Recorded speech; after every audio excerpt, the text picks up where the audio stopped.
Madame, Monsieur, bonsoir. Ravi de vous retrouver. Voici les titres de l'actualité de ce mercredi 12 février. Tout d'abord, cette 46e session ordinaire du Conseil exécutif de l'UA à Addis Abeba. L'Algérie met l'accent sur la nécessité d'accélérer la mise en place de mécanismes susceptibles de préserver les intérêts communs. On écoutera à ce propos le ministre des Affaires étrangères. Le Maroc continue de propager de fausses informations sur l'Algérie. Le Marzen, qui semble croire à ses propres fantasmes, mène une campagne anti-Algérie via ses journalistes et ses soutiens au sein de l'extrême droite française.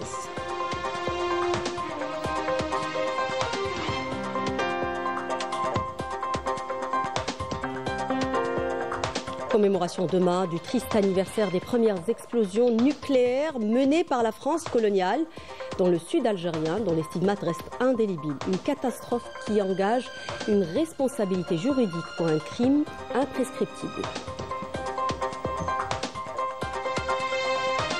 Et dans ce journal également, retour sur la situation socio-économique précaire au Maroc et la dégradation des libertés qui pousse les Marocains à exprimer leur ras-le-bol.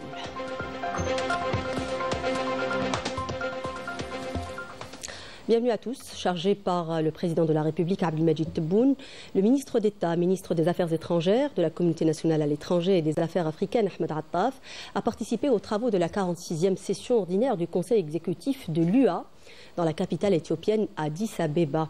Dans une allocution à l'ouverture des travaux du Conseil à l'occasion de l'examen du rapport du comité des représentants permanents, Attaf a plaidé pour l'unification des affaires africaines, des efforts africains plutôt en vue de réhabiliter l'Union africaine et de conforter sa place sur l'échiquier international. Je vous propose d'écouter Ahmed Attaf.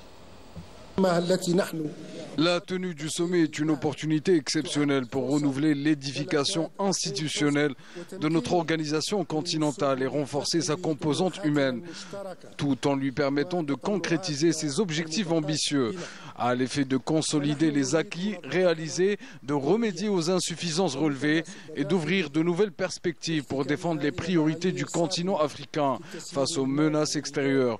Nous aspirons aujourd'hui à asseoir les fondements d'une organisation forte et cohérente, capable de s'imposer dans le règlement des crises que connaît le continent, tout en jouant un rôle actif dans la promotion de son développement économique.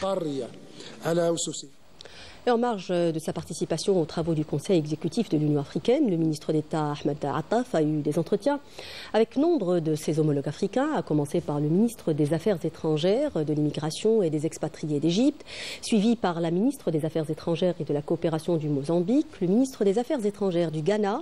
Ahmed Attaf s'est également entretenu avec son homologue ivoirien, avec le ministre des Affaires étrangères et de la coopération au développement du Burundi, le ministre des Affaires étrangères et des relations internationales du Royaume du Lesotho et le ministre chargé de la gestion du ministère des Affaires étrangères de l'État de Libye.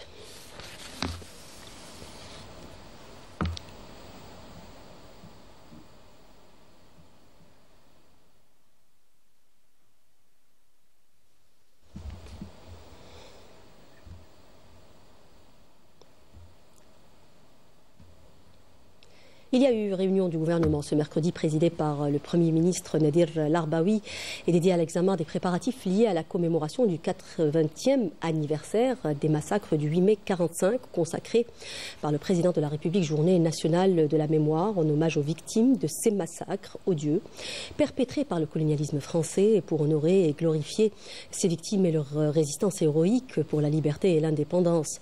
Le gouvernement a également examiné un point de situation sur l'état d'avancement de certains projets inscrits au programme de développement du réseau routier d'Alger dans le cadre de la stratégie visant à décongestionner le trafic routier et à réduire la pression sur certains axes principaux conformément aux instructions du président de la République. Par ailleurs, le gouvernement a entendu une communication sur la promotion de l'entrepreneuriat, des métiers et de l'auto-emploi dans le cadre du nouveau plan d'action relatif au développement de l'offre de formation professionnelle et son adaptation aux besoins du marché marché de travail, ainsi qu'à la promotion de l'esprit entrepreneurial parmi les diplômés des établissements de formation professionnelle. Sur un autre volet, le gouvernement a entendu une communication sur les laboratoires d'analyse et de contrôle de qualité et les perspectives de leur développement. Le gouvernement a également passé en revue les différentes mesures prises pour assurer l'approvisionnement du marché national en produits essentiels et de large consommation. Enfin, le gouvernement a entendu une communication sur les procédures d'exploitation de la flotte nationale de transport maritime de voyageurs et de marchandises à sa capacité maximale et l'amélioration de la qualité des services fournis aux usagers afin de renforcer la contribution de ce secteur à l'accompagnement de la dynamique économique que connaît notre pays. Nous en parlions en titre, ce énième mensonge proféré par le Maroc, dont la seule préoccupation est le dénigrement de l'Algérie. Le Marzen, qui semble croire à ses propres fantasmes, a insinué que des soldats de l'armée algérienne et du Front Polisario combattaient aux côtés du régime de Bachar al-Assad. Aujourd'hui, il évoque une imaginaire demande de libération de ces soldats, introduite par le ministre des Affaires étrangères, Ahmed Attaf, lors de sa rencontre avec le président syrien, et que ce dernier a rejeté. Ce ne sont là que de pures inventions pitoyables de misérables pensant que tout leur est permis, nous dit Mariam Damis dans ce papier. Douleur que de cris. Ce proverbe arabe correspond entièrement à l'état d'esprit du voisin de l'Ouest qui n'a pu dissimuler son immense peine suite à la visite effectuée récemment en Syrie par le ministre d'État, ministre des Affaires étrangères, de la communauté nationale à l'étranger et des Affaires africaines, Ahmed Attaf. Une douleur profonde, fidèlement exprimée par les cris lancés par les turiféraires, engagés par le royaume sur les médias sociaux et sur leurs différents sites d'information, ou plutôt de propagande. Débitant des calomnies et des assertions cousues de fil blanc et les diffusant à très grande échelle dans une incarnation édifiante de la théorie du Big Lie. Mais le royaume du Maroc est devenu la victime de ses propres mensonges et a fini par croire à ses propres élucubrations. Il y a quelques semaines encore, ces mêmes affabulateurs insinuaient que des soldats de l'armée algérienne et du Front Polisario combattaient aux côtés du régime de Bachar al-Assad. Aujourd'hui, ils évoquent une imaginaire demande de libération de ces soldats qui auraient été introduites par le ministre d'État Ahmed Attaf lors de sa rencontre avec le président syrien Ahmed Shara, et que ce dernier aurait rejeté. De pure invention dont le seul objectif est le dénigrement de l'Algérie. Et apparemment, tout est permis pour y parvenir. La rencontre entre le ministre Ahmed Attaf et le président syrien a été exceptionnelle à tout point de vue. Très loin des mensonges véhiculés et répétés à satiété par le Maroc. L'entretien, tel que cela a été révélé par les chefs de la diplomatie des deux pays frères, a porté avant tout sur la réaffirmation de la solidarité de l'Algérie et de son soutien à la Syrie dans cette phase cruciale de son histoire. Au moment même où elle œuvre inlassablement à rassembler tout son peuple autour d'un projet national unificateur et inclusif qui permettra de reconstruire ses institutions nationales et répondre à ses aspirations à la paix, à la sécurité, au développement et à la prospérité. Il s'agit là, ni plus ni moins, d'une nouvelle tentative malheureuse et désespérée qui ne se mesure in fine qu'à l'indigence et au désespoir de ceux qui s'agacent de voir se dissiper toute ambiguïté et doute sur la profondeur des relations algéro-syriennes. Cela même devenu craintif de toute action diplomatique algérienne, s'imaginant être la plus grande préoccupation et la finalité suprême de l'Algérie. À eux, la réponse est claire, les chiens aboient et la caravane avance. Et le lobby marocain continue de propager de fausses informations sur l'Algérie en mettant une campagne de propagande via ses journalistes et ses soutiens au sein de l'extrême droite française, nous dit Amel Barba dans ce sujet.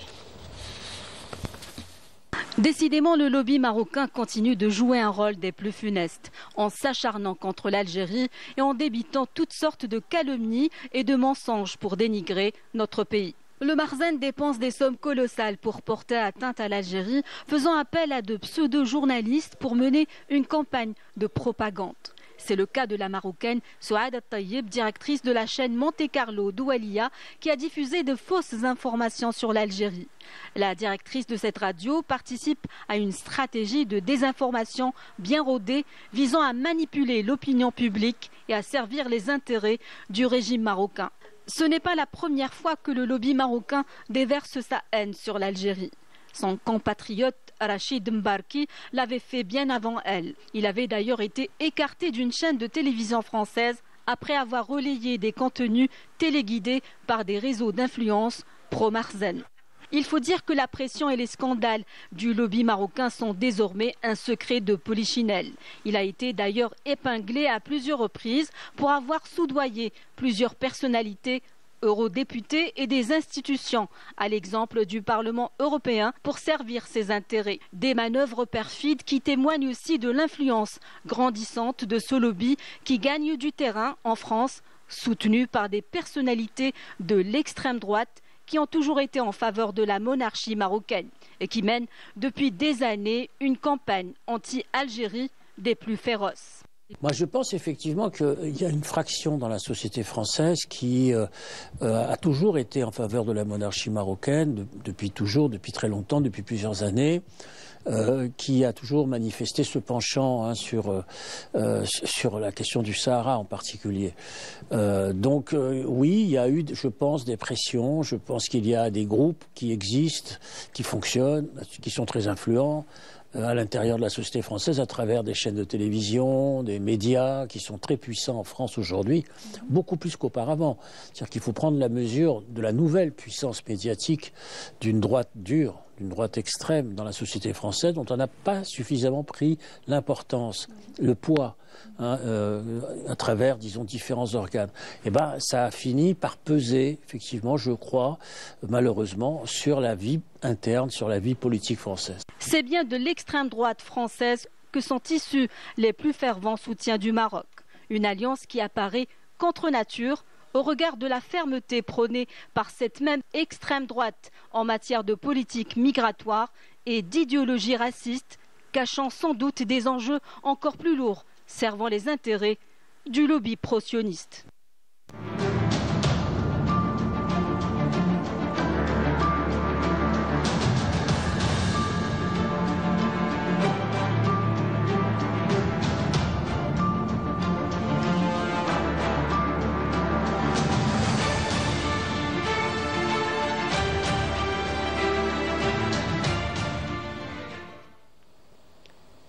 Commémoration demain du triste anniversaire des premières explosions nucléaires menées par la France coloniale dans le sud algérien, dont les stigmates restent indélébiles. La première bombe atomique française, dénommée Gerboise bleue, a été mise à feu sur le site nucléaire de Rguen, une région qui souffre encore des séquelles de cette catastrophe naturelle humaine et environnementale, dont la puissance dépassée de 5 fois celle de la bombe larguée sur Hiroshima.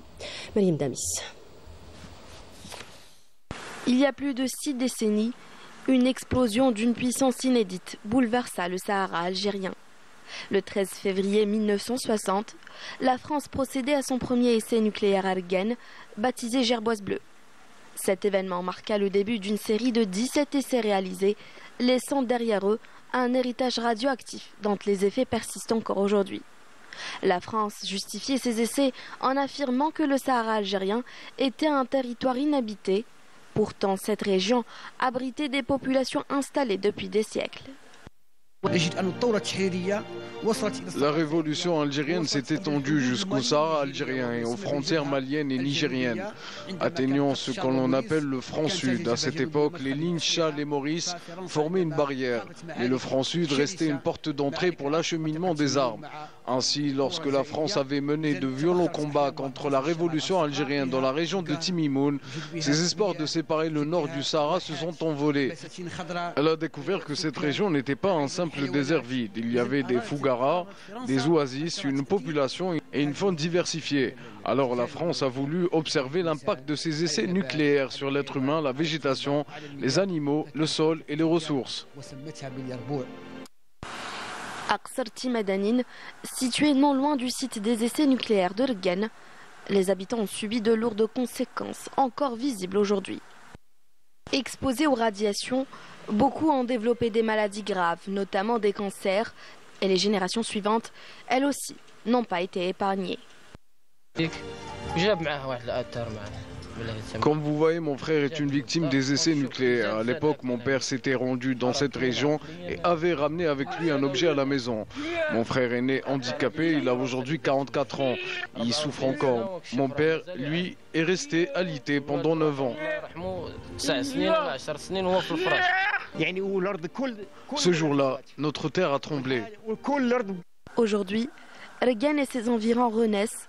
Plusieurs programmes de développement ont été mis en place pour améliorer les conditions de vie et réparer les dégâts laissés par la colonisation française. La France qui prétend défendre les droits de l'homme ne dit pas la vérité. Il y avait des Fougaras, il y avait une population et une vie bien établie. Pourtant, elle a affirmé que cette région était une zone vide. Pour préserver la mémoire et rappeler les ravages des essais nucléaires, un musée a été créé à Reggane. Il retrace les crimes et les conséquences désastreuses laissées par un État qui se revendiquait, à tort, comme un modèle de civilisation. C'est d'ailleurs un acte qui restera gravé à jamais dans l'histoire comme un crime contre l'humanité, commis avec préméditation, engageant une responsabilité juridique pour un crime imprescriptible. Les Algériens ne sont pas les seules victimes, des anciens militaires français également ont été exposés au risque de radioactivité. Aujourd'hui, ils réclament un dédommagement. Raouf Hamouche. C'était l'euphorie, la bombe atomique. Vous vous rendez compte, on va faire exploser une bombe atomique. L'euphorie suscitée par Gerboise Bleu, le premier essai nucléaire français dans le Sahara algérien, était tel que plusieurs autres essais s'en sont suivis. En moins d'une année, pas moins de 4 essais nucléaires ont été effectués, rien qu'à Reggane. Il fallait absolument que, pour la grandeur de la France, on puisse réaliser les essais le plus vite possible, le mieux possible, avec la plus grande puissance possible. La grandeur de la France, quel qu'en soit le prix. En effet, si le sort des Algériens importait peu à la France coloniale qui jouait aux apprentis sorciers, celui des militaires français chargés de réaliser les essais l'était tout autant. Et j'ai vu, si vous voulez, qu'il y avait un nuage radioactif, certainement d'une très très forte radioactivité. Nous, on s'est trouvé par le vent, ça a été poussé dans notre direction, ou au poste où on était, et on a été irradié.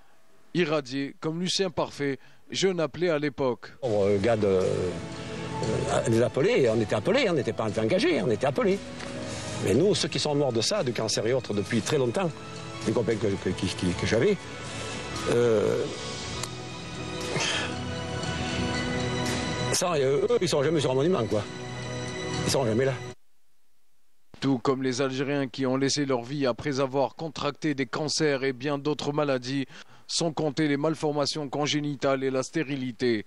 Aujourd'hui encore, les conséquences désastreuses de ce crime contre l'humanité se font ressentir. Les populations locales continuent d'en pâtir 65 ans après.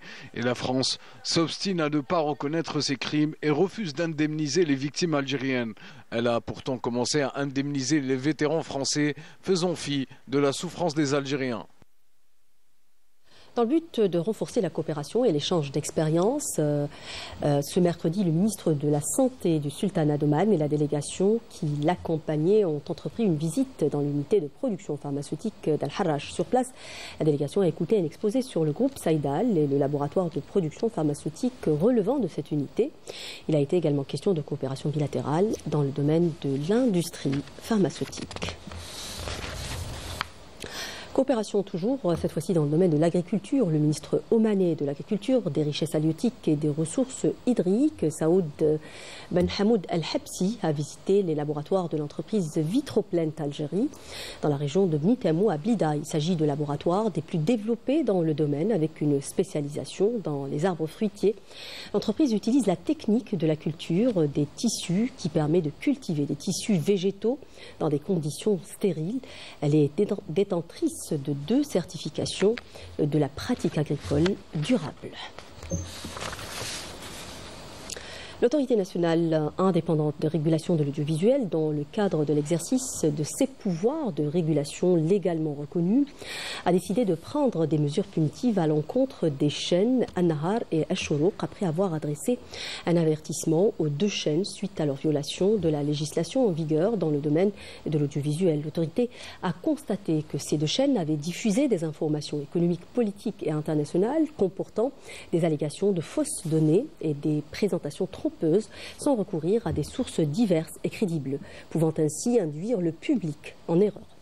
L'autorité a souligné la nécessité pour tous les programmes audiovisuels, notamment ceux de l'information, à respecter les normes d'objectivité et de vérifier la véracité et l'exactitude des informations, tout en s'assurant que les commentaires soient exempts de toute exagération ou dédain, considérant que les deux chaînes n'ont pas veillé au respect de ces principes, comme l'exige le devoir professionnel éthique et légal.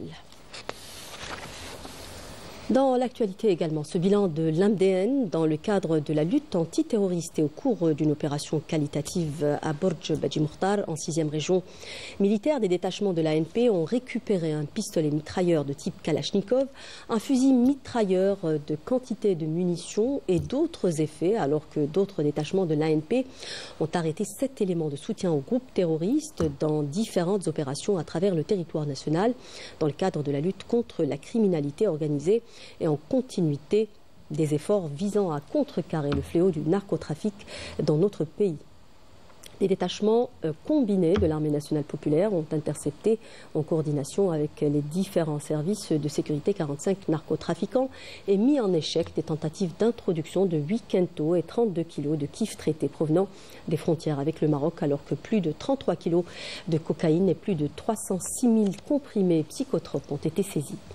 À Tamarasset, Borj Badji Mokhtar et Ain Ghezem, des détachements de l'ANP ont arrêté 69 individus et saisi 22 véhicules, 117 groupes électrogènes, 106 marteaux-piqueurs, 21 détecteurs de métaux ainsi que des quantités de mélange d'or brut et de pierres d'explosifs et d'outils de détonation et d'équipements utilisés dans des opérations d'orpaillage illicite. De même, 27 individus ont été arrêtés et un pistolet mitrailleur de type Kalachnikov, 9 fusils de chasse et plus de 51 000 litres de carburant, ainsi que 7 quintaux de tabac et 122 tonnes de denrées alimentaires destinées à la contrebande et à la spéculation ont été saisis lors de différentes opérations. Par ailleurs, les gardes-côtes ont mis en échec des tentatives d'immigration clandestine et procédé au sauvetage de 225 individus à bord d'embarcations de construction artisanale, alors que 263 migrants clandestins de différentes nationalités ont été arrêtés à travers le territoire national. À l'étranger, la grogne populaire persiste au Maroc dans un contexte de grave crise multidimensionnelle.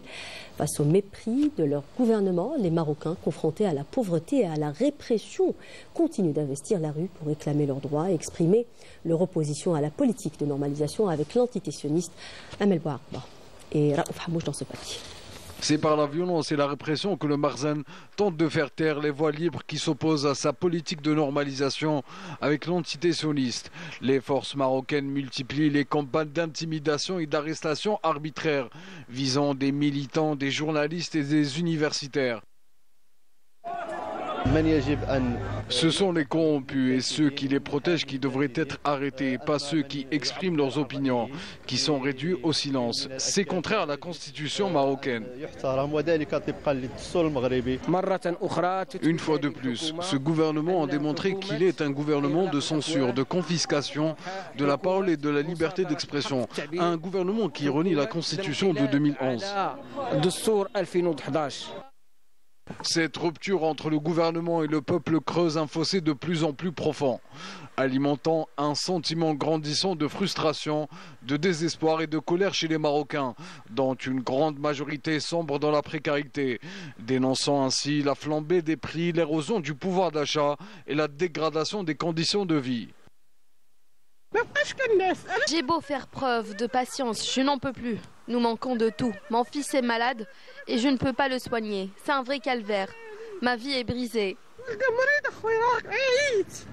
Dans un contexte de grave crise multidimensionnelle, les Marocains se retrouvent entre le marteau et l'enclume, pris en étau entre des politiques répressives et des conditions socio-économiques de plus en plus insoutenables. Proche-Orient, le représentant spécial de l'Union européenne pour le processus de paix au Moyen-Orient, Sven Koopman, a appelé à une mise en œuvre complète de l'accord de cessez-le-feu entre le mouvement de résistance palestinien Hamas et l'entité sioniste dans la bande de Gaza, notant que le cessez-le-feu a apporté un début de soulagement pour beaucoup de personnes innocentes qui souffraient. La situation à Gaza indigne également l'Observatoire euro-méditerranéen des droits de l'homme qui a accusé l'entité sioniste de commettre un génocide dans l'enclave palestinienne en privant les Palestiniens de produits de première nécessité pour leur survie et en leur imposant un siège total et illégal qui bloque l'acheminement des fournitures de base et de l'aide humanitaire. Partons à Guelma, à présent à l'est du pays, pour découvrir la cascade du Hammam Dabber, un joyau du patrimoine algérien.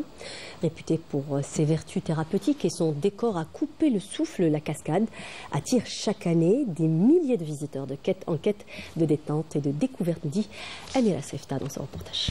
La majestueuse cascade de Hammam Dabber, située dans la wilaya de Guelma, est un site touristique emblématique.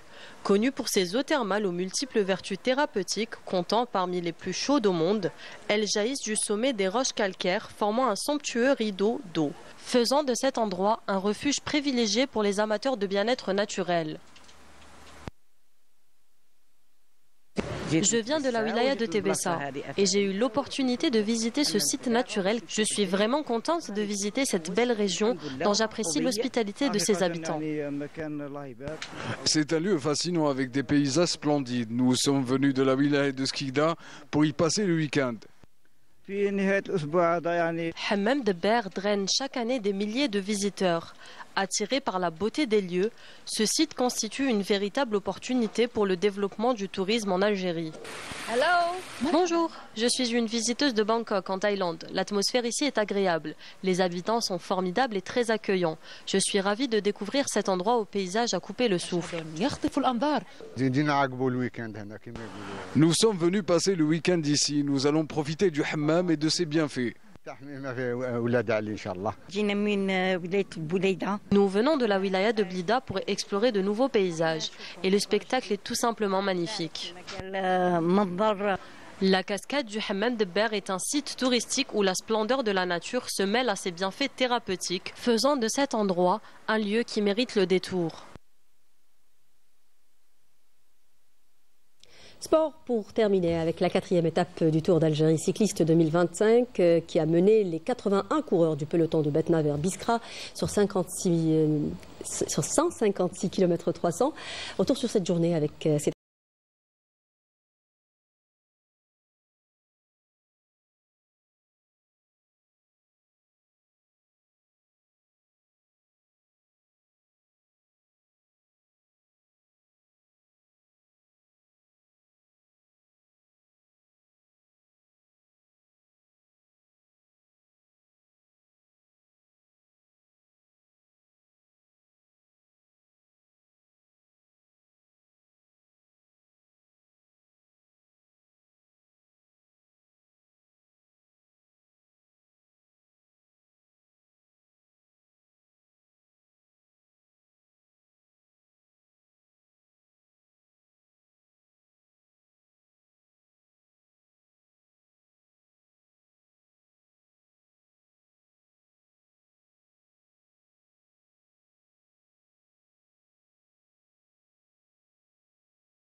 J'étais pas sûr de moi pour gagner aujourd'hui, j'étais très malade, très fatigué toute la journée. Ils m'ont encouragé jusqu'à la dernière minute, alors je ne peux pas le décevoir et j'ai fait tout mon possible pour gagner aujourd'hui. Merci. En plus de la victoire, Hamza Yassine garde le maillot jaune et le maillot vert.